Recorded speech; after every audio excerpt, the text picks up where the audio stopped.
Do you dream of early retirement, receiving passive income each month from your rental properties? Make that dream a reality by investing with a team that has helped thousands of investors achieve early retirement through real estate investing. Rent to Retirement offers fully turnkey properties that are newly built or renovated, leased, and professionally managed, allowing you to invest with confidence out of state. They have single-family, multifamily, new build, and syndication opportunities across multiple markets. Rent to Retirement assists investors in learning how to build a comprehensive business plan with the best investment and tax strategies to achieve financial freedom through real estate investing. There's no excuse not to get started in real estate investing when you have the right team and systems already in place. To learn more, visit renttoretirement.com/daily. That's renttoretirement.com/daily. Or call 800-311-6781. That's 800-311-6781 to learn more about how you can get started investing in some of the best cash flow markets today. This is Optimal Finance Daily, episode 2248. Stop measuring your purchases in dollars. Measure them in hours of your life instead, and watch everything change. By Charlie Brown of simpleandstraightforward.substack.com. And I'm your host and personal finance enthusiast, Diana Merriam. I'm here reading to you every single day of the week, including weekends and holidays. We're going to jump right into today's post as we optimize your life.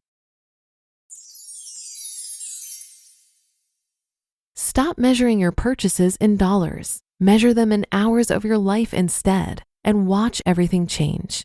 By Charlie Brown of simpleandstraightforward.substack.com. Time is money is back to front. Money is, in fact, time. Spend enough of your waking hours on this platform and you'll see this phrase dotted about. That money isn't life's finite resource, time is. That you should consider how many hours it takes to make the money to buy the thing, because your time is worth something.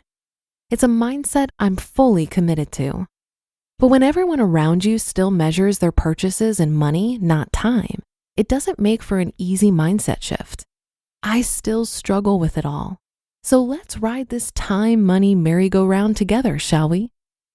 What measuring your purchases in hours of your life actually looks like.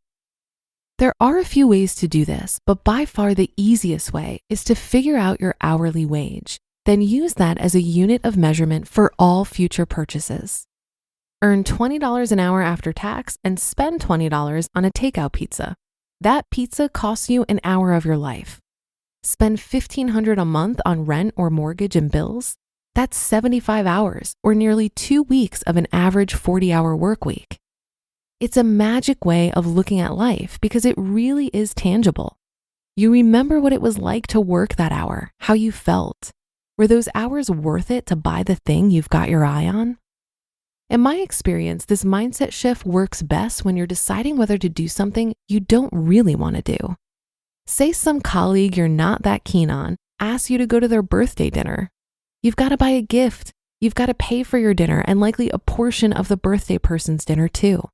There might be pre or after dinner drinks, the cab to and from the venue. Before you know it, you're racking up $300 or $400 on someone you're not even that bothered about. Using the $20 an hour example, you've had to work 15 or 20 hours for that evening. Is it worth it? Probably not. For me, that's the tipping point. The thought of working that hard for someone I don't care about will always trump the social faux pas of RSVPing no. It's hard because you're told your time is worthless. Here's where this theory gets into sticky waters.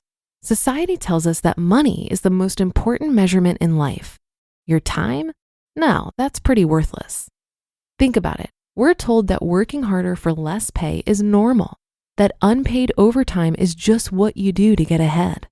There's pressure to not take your allotted annual leave to the tune of 768 million unused days a year in America alone.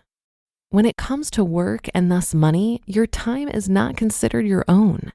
Instead, it's in the hands of your boss or your clients who will try to get as much out of you for as little money as possible. Society tells you your time isn't worth much, So why would you use it as a measurement for purchases? It's like the time I asked my friend who had just bought a very expensive house if he had considered how many hours of his life he will have to work in order to buy it. What does it matter? He told me. I've got to work 40 to 50 hours per week for the rest of my life anyway. And besides, everyone hates their job. He didn't consider that he could work fewer hours if he bought a cheaper place, or that his place was going to cost him years of his life, because it's not the way we're taught to think. We're taught money first, time second.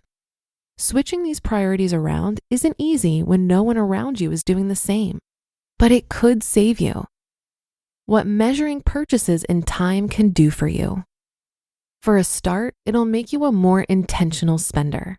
Ask the question, how many hours of my life does this item cost? And I'll wager you'll consider how badly you want that thing or experience, much more than if you think, hey, it's just $50. What does that matter?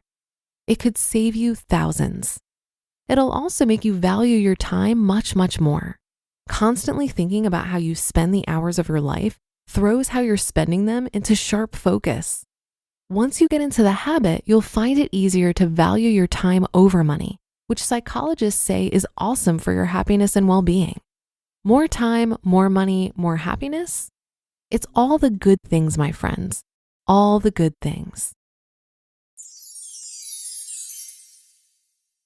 You just listened to the post titled, Stop Measuring Your Purchases in Dollars. Measure them in hours of your life instead, and watch everything change. By Charlie Brown of simpleandstraightforward.substack.com. I first got exposed to this concept of valuing your purchases in terms of the time it will take you to earn the money to acquire them in the book Your Money or Your Life by Vicki Robin and Joe Dominguez. Just like money, time is a resource. But unlike money, time is not a renewable resource. I think that's why this exercise is so confronting. It makes us more aware of the fact that the time we're spending earning money is gone. So in a way, to be thoughtful about how we're spending our money is a way to honor the time that we're alive. The reality is that the way we spend any resource, whether that's time, money, or energy, is a reflection of what we value. It gets uncomfortable when we notice a disparity between the way we're spending our resources and what we really value deep down.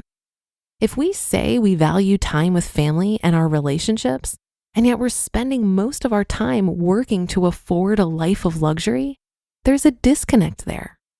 I found for me, this disconnect was really driven by my consumerist conditioning. But with some soul searching, this can be corrected. And I found the book Your Money or Your Life very helpful in that regard. And I think that'll do it for today. Hope you're having a great day. Thanks for being here, and I'll see you on tomorrow's episode where your optimal life awaits.